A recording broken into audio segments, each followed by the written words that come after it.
নমস্কাৰ। মুস্তাফিজুকামালাজাৰী জেলৰ পৰা ওলাই তেওঁ প্ৰথমটো প্ৰতিক্ৰিয়া ব্যক্ত কৰিছে আৰু কেমেৰাৰ সন্মুখত কি কৈছে সবিশেষ জানিব এই ভিডিঅ'টোৰ জৰিয়তে ভিডিঅ'টো সম্পূৰ্ণৰূপে চাই থাকক। আৰু মুস্তাফিজুকামালাজাৰীক জেলৰ পৰা ওলাই আনিবলৈ কোনসকল ব্যক্তিয়ে তেওঁক সহায় সহযোগিতা আগবঢ়াইছে, লগতে তেওঁ কেমেৰাৰ সন্মুখত প্ৰথমবাৰৰ বাবে কি কৈছে চাই লওক। জেলৰ পৰা ওলাই আহি প্ৰথমবাৰৰ বাবে মুস্তাফিজুকামালাজাৰীয়ে কি কৈছে এই বিষয়ে আপোনালোকক জনাব লৈছে। নমস্কাৰ, মই মুস্তাফাকামালাজাহাৰী। সমূহ অসমবাসী ৰাইজক ধন্যবাদ জ্ঞাপন কৰিছোঁ।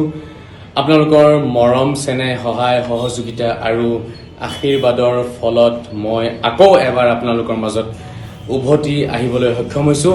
সকলোকে অতি আন্তৰিকতাৰে ধন্যবাদ জ্ঞাপন কৰিছোঁ। অসম চৰকাৰ, অসম প্ৰশাসন, লগতে লখিমপুৰ জিলা প্ৰশাসনক মই ধন্যবাদ জ্ঞাপন কৰিছোঁ, যিসকল বন্ধুৱে সহায় কৰিলে, পৰামৰ্শ আগবঢ়ালে, জ্যেষ্ঠ, যোগ্য, জ্ঞানী, গুণী সকলোকে মই অতি আন্তৰিকতাৰে ধন্যবাদ জ্ঞাপন কৰিছোঁ।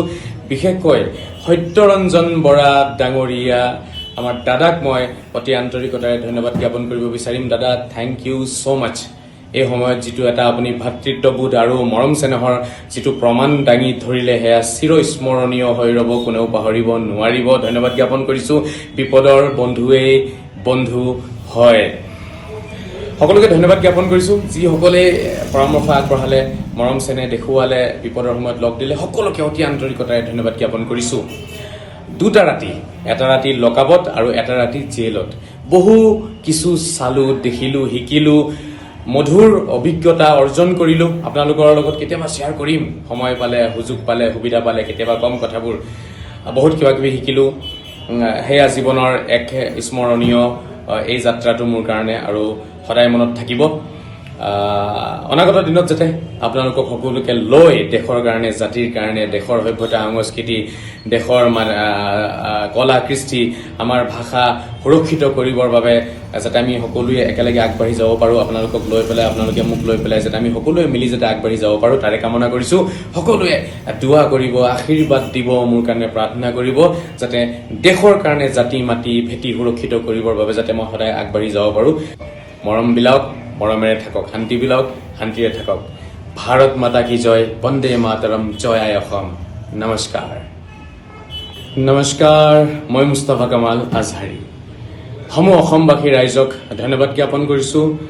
আপোনালোকৰ মৰম, চেনেহ, সহায়, সহযোগিতা আৰু আশীৰ্বাদৰ ফলত মই আকৌ এবাৰ আপোনালোকৰ মাজত উভতি আহিবলৈ সক্ষম হৈছোঁ। সকলোকে অতি আন্তৰিকতাৰে ধন্যবাদ জ্ঞাপন কৰিছোঁ। অসম চৰকাৰ, অসম প্ৰশাসন, লগতে লখিমপুৰ জিলা প্ৰশাসনক মই ধন্যবাদ জ্ঞাপন কৰিছোঁ, যিসকল বন্ধুৱে সহায় কৰিলে, পৰামৰ্শ আগবঢ়ালে, জ্যেষ্ঠ, যোগ্য, জ্ঞানী, গুণী সকলোকে মই অতি আন্তৰিকতাৰে ধন্যবাদ জ্ঞাপন কৰিছোঁ। বিশেষকৈ সত্যৰঞ্জন বৰা ডাঙৰীয়া আমাৰ দাদাক মই অতি আন্তৰিকতাৰে ধন্যবাদ জ্ঞাপন কৰিব বিচাৰিম। দাদা, থেংক ইউ ছ' মাছ। এই সময়ত যিটো এটা আপুনি ভাতৃত্ববোধ আৰু মৰম চেনেহৰ যিটো প্ৰমাণ দাঙি ধৰিলে, সেয়া চিৰস্মৰণীয় হৈ ৰ'ব, কোনেও পাহৰিব নোৱাৰিব। ধন্যবাদ জ্ঞাপন কৰিছোঁ। বিপদৰ বন্ধুৱেই বন্ধু হয়। সকলোকে ধন্যবাদ জ্ঞাপন কৰিছোঁ, যিসকলে পৰামৰ্শ আগবঢ়ালে, মৰম চেনেহ দেখুৱালে, বিপদৰ সময়ত লগ দিলে, সকলোকে অতি আন্তৰিকতাৰে ধন্যবাদ জ্ঞাপন কৰিছোঁ। দুটা ৰাতি, এটা ৰাতি লকআপত আৰু এটা ৰাতি জেলত বহু কিছু চালোঁ, দেখিলোঁ, শিকিলোঁ, মধুৰ অভিজ্ঞতা অৰ্জন কৰিলোঁ। আপোনালোকৰ লগত কেতিয়াবা শ্বেয়াৰ কৰিম, সময় পালে, সুযোগ পালে, সুবিধা পালে কেতিয়াবা কম কথাবোৰ। বহুত কিবা কিবি শিকিলোঁ। সেয়া জীৱনৰ এক স্মৰণীয় এই যাত্ৰাটো মোৰ কাৰণে আৰু সদায় মনত থাকিব।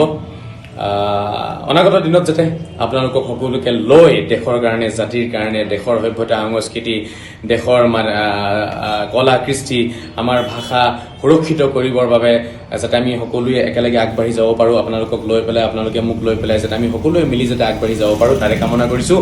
সকলোৱে দুৱা কৰিব, আশীৰ্বাদ দিব, মোৰ কাৰণে প্ৰাৰ্থনা কৰিব, যাতে দেশৰ কাৰণে জাতি মাতি ভেটি সুৰক্ষিত কৰিবৰ বাবে যাতে মই সদায় আগবাঢ়ি যাব পাৰোঁ। মৰম বিলাওক, মৰমেৰে থাকক, শান্তি বিলাওক, শান্তিৰে থাকক। ভাৰত মাতা কি জয়, বন্দে মাতৰম, জয় আই অসম। নমস্কাৰ।